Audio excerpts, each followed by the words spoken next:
All right, hey guys, I'm here with Jessica Pierce here. She is an expert in brain health, working with the elderly. And one of the things we did today, just kind of like to know each other in the community. And what we have here today is a body composition analysis. And so she was brave enough to go through that. It can be sobering. It's always worse than what people think. And this is usually going to show more fat than traditional methods that people have, like calipers or body metric impedance. And I gotta tell you, she's my best female subject thus far in terms of percent body fat. Everything is amazing, and so that doesn't happen by accident. I know she works hard, and so and I know that part of the reason why you do that, one, probably makes you feel better, but in regards to brain health, future health, that this is investing into like a mutual fund. Yeah, I mean, I think that a lot of times we spend our whole lives contributing to retirement funds and trying to save up for retirement, but nobody really spends a lot of time thinking about whether you'll be healthy enough to enjoy it. So I look at this as part of a lifelong longevity plan, and I plan on being here a long time and enjoying all of it. Yeah, so this absolutely. is just part of it.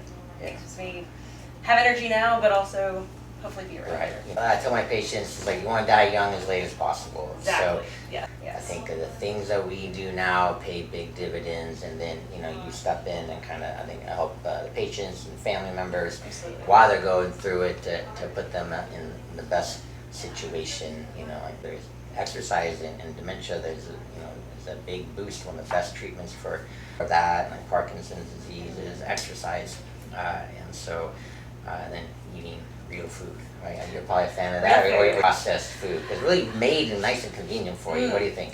Yeah, the more packaging and the more layers of unrecognizable ingredients, the worse we feel. I do have a degree in chemistry, and I enjoy trying to sort that out. Well, not everyone does, and Yeah. if I can't pronounce it, I don't want to eat it. Yeah, no, I mean, you should look at your plate and say, that's broccoli. Eat That- single ingredient Yeah. foods, or at least less than 5, are kind of Yeah. my benchmark. Yeah, But that's great.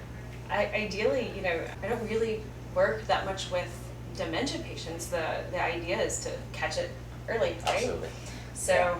They the say 80% or more dementia can be prevented, and exercise, that kind of like 52 to 62%, having long-lasting, important relationships, getting good sleep, not drinking, smoking, all that is just going to massively reduce your risk, and so it's huge. Once it's there, and then we're just trying to slow it down with medication. Right. So when I'm seeing a dementia patient, I'm just trying to slow the progression. Right. And you really want to delay its onset or stop it altogether. Right, and we can do, it's not, there are exceptions, but Yeah. for most people, dementia begins, really the clinical changes begin 20 years before an actual diagnosis, so it's entirely reversible or preventable when you start taking measures and taking action early enough. So it doesn't have to be that way. We don't have to be miserable for 20 years. It's not just you being miserable, it's your caregivers, your spouse, Right. your kids, society. There's going to be a huge problem. The world is suffering kind of the population shift, and we don't have enough youth taking care of older people. And a whole lot more old people. Yep, there's 10,000 people turning 65 every day. Wow. Something like that. It's astounding. My grandparents died of Alzheimer's. It runs in my family. My mom was diagnosed with MCI about 6 years ago. Wow. And we've worked together on this, and she's testing at 30 out of 30 on her MOCA now. Awesome. So she's doing great. It does work, even if you start a little late. Yeah, no, thanks for sharing that. I mean, it's, when I give people statistics about exercise and its benefit, talking about reducing all-cause mortality, reducing metastatic cancer, what really gets them off the couch is when I can tell them it can reduce their dementia. Mm-hmm. And that, but no one wants to talk about it. Everybody can relate to that. You don't want to have it, Yeah. all right? And so everybody generally has a family member, either directly or once removed, that's seen it, and we don't have anything to do with it. You don't want to have to deal with it. Do you find people are reluctant to talk about it though? Yeah, I mean, a lot of times I'll have a spouse come in and talk about their spouse, and I really try to just build trust between everybody. And when I have just one person saying it's really going to be negative for a relationship with the person who's suffering, to try to make room for it. But I talk to them about it all the time because I'm with you. I'm internal medicine, which is adult complicated medical disease, but it doesn't have to be complicated. And so I would rather be a patient and not have adult complicated medical disease, but it does not happen by accident, it takes work. Yeah. What are your biggest challenges when it comes to recognizing a potential problem early on and helping your patients? That is an interesting question, and pretty variable.